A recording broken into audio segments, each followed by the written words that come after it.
Have you ever had to apologize? Today, I apologize for something that I probably had no business apologizing for. I've apologized for a lot of things in my life. It's been a super long time. I actually believe that this apology that I did today was probably the quickest apology I ever did in the histories of my personal apologies. You're listening to the Modern Kings podcast, your source of life-changing information for upgrading your lifestyle and unlocking your keys to success. Welcome to Modern Kings. Welcome back to Modern Kings. I'm your host, King Prime. I can be found at iamkingprime.com. This is Modern Kings, where we help men just like you level up in the areas of fashion, fitness, and finance. Today, you're getting an episode of From King's Corner. King's Corner is where I talk about something that has happened in my life or something that is on my mind, and I do a little deep dive into that one particular topic or area. I know I'm not the only one. You out there have apologized for something too that you had no business apologizing for, but you felt like it was the right thing to do. So I'm in Atlanta, Hartsfield-Jackson International Airport, my airport, right? I'm getting ready to go to Philly. I board my flight, I get to my seat, I said, "Excuse me, sir, I'm in there." Now, I get this look, I get a response. The person says, "Ma'am."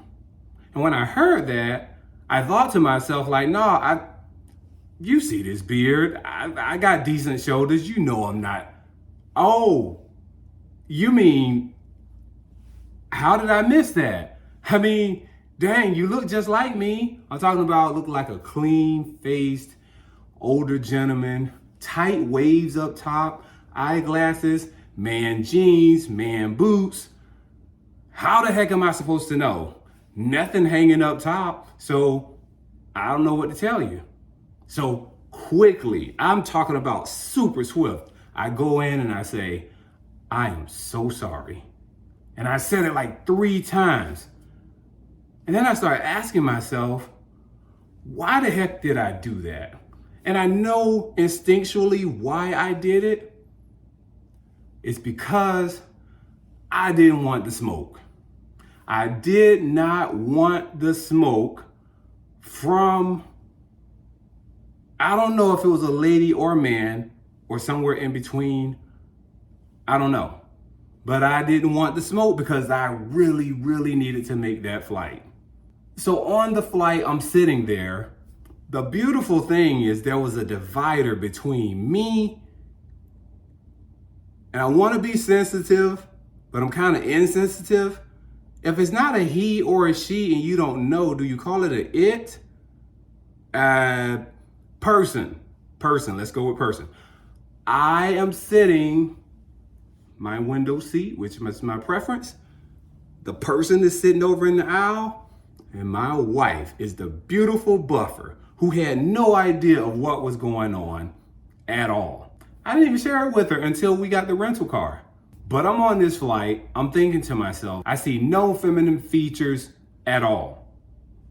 Hands, no elongated nails, no earrings, no lipstick, no breasts,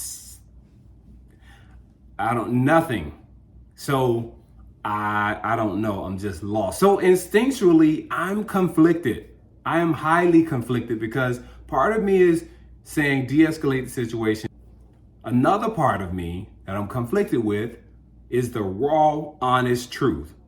And that's something that people aren't equipped to handle. But I was so ready to ask the question, how am I supposed to know how you identify when I see you clearly looking a certain way? Now, part of my lesson in this is for me to say, "Excuse me," and leave it at that.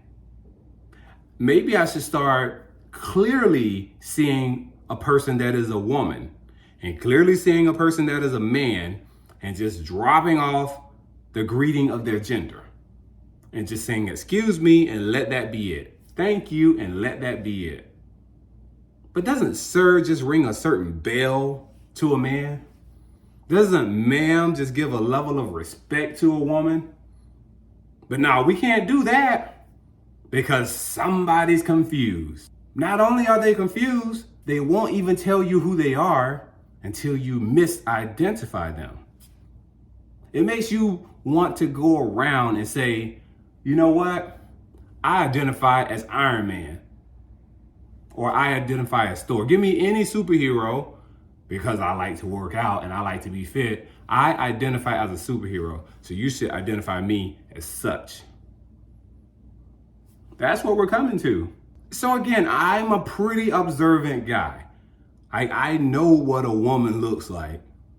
And I know what a man looks like. And when you're in between, you got to do something freaking hardcore to let people know who you're with, what you're doing, who you're rooting for. It's an excellent segue to talk about these studs. All right, how the heck does a woman take the stud's identity? I don't know. I'm still tripping on that. Maybe I shouldn't trip. But dang, masculinity is being compromised. I mean, I'm just saying. You look around and you're like, where the real men at? Because now you got men trying to be women. You got women trying to be men. But you only want what you want when it's convenient for you. Like then and there in that moment. You want to be a stud and now, let's say the house catches on fire and your little dog is inside. You take your butt in the house and go save the dog since you the stud now. My car got some issues. You get right up under that hood and you go fix it. Stud. Now, my girls, I have daughters. They get on me. They call me a homophobe, right? Because, I mean, honestly, everybody in today's generation, I just believe that they're a little soft. They just truly are. Everybody wins. Everybody gets a ribbon. No, that don't fly. And here's why they call me a homophobe. I'm a million miler with Delta, right? People come around, they sign, thank you, King, for flying with us. We appreciate your business or whatever. So I had this one guy, he signed the paper and he came and gave it to me, right? And he's like, don't judge my handwriting, sweetie. And he's got these little subtleties that he try to slide in there as he's on the flight and talking to people. Like, okay, be yourself. Whatever you support sexually and gender-wise, I'm cool. Just don't bring it my way. And we good. Second thing is you need to stop doing too much. Ain't no way a man's supposed to be switching. What man talks naturally with the lisp? You need to cut it out with all the accents and the switching of the hand. Who walks with their hand doing all that anyway? You got to be intentional trying to do that. Why would you put so much effort into talking different, into being different, because you're not even confident in who you were in the first place and you're still not confident? I don't understand. I just don't understand. If you're listening to this, I just need you to join me in the cause of keeping masculinity alive. Because if there are no studs out there, like real studs, like men, to be in a relationship with our little girls as they mature, then everything just gets downgraded over time. I just think it's so easy for people to fall prey to these things because they just want to belong to something. They're not accepted for who they truly are. So they can become a stud or they can become this thing over here. Somebody will finally accept them. And they still don't feel good inside. That's not all, just some. A significant amount of some. So here's another thing that happened. Same flight. I see this guy. He's got a little bag. He's got a little dog in it. He's treating that thing very gingerly, cuddly, careful. He reaches up to get a bag out of the top cabin. After he gets the bag out of the top cabin, then he puts it down in the seat. He's trying to be expeditious with it, but he's a little too slow for the lady that's behind him. She's being patient. She's about 6'3", black woman. The guy that's getting his stuff down, he's a white guy, a little shorter than her. Now, he has on his Make America Great Again hat. I'm looking and just observing the engagement or lack thereof. But she looks at his hat. She looks at him. She looks at his hat again. And as she shifts her eyes and her face just goes into this place of judgment. You can see the judgment on her face. So even though she didn't say anything, the judgment is just there. And who knows, based on how her face looked, what actually went through her mind. Now, to her benefit, she didn't say anything, but the fact is, like, she thought it. I could see the thought, right? And it was judgment. Here's where we are.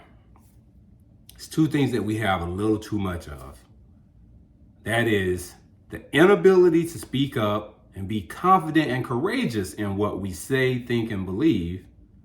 The second thing is we pass way too much judgment. I'm not political, but I saw it in the political race. I've seen it in various places. But the only thing that those things do is keep you down. It keeps you from advancing. It keeps you in a small mind mentality. And whatever you're looking for, you're gonna find it. It is really, really, really hard to find what you're not looking for. So you may be thinking, what are we supposed to do with the information that you just shared? At the end of the day, having the hard conversations is what allows us to grow. And this growth comes as an individual, it comes in relationships, and it comes in community and society. We do a terrible job of disengaging and running away from that. Thinking back on it, I should have sat right next to that lady, switched seats with my wife, and just talked with her some more. Him or her, I'm not sure. Either way, I should have talked to the person a little bit more. If you know Stephen Covey and his principles, one of his principles is seek first to understand, then to be understood. It's time to stop avoiding the uncomfortable conversations that so many of us avoid. And most of the time, they're just uncomfortable truths. Because many people will tell a lie in order to pacify someone's feelings. Truth requires the ability to embrace directness, openness, and confidence in your approach. So I just want you to be bold and challenge yourself to step up, speak up, and to listen without bias. Growth happens when we step into the discomfort. If you ever seen anything grow from the earth, the ground is flat, then there's a ripple in the dirt before that thing comes up because something was birthed. Thanks for tuning in to the King's Corner of the Modern Kings podcast. I'm gonna leave a few videos on this screen that I think will bring incredible value to you. And stay tuned for my upcoming videos on questions that will help you have a successful new year, best career advice I've ever received, my top investment and financial apps, and unique wardrobe colors that every man should try. Subscribe if you're not already, and I will catch you in the next video. Until then, look your best, do your best, and be your best.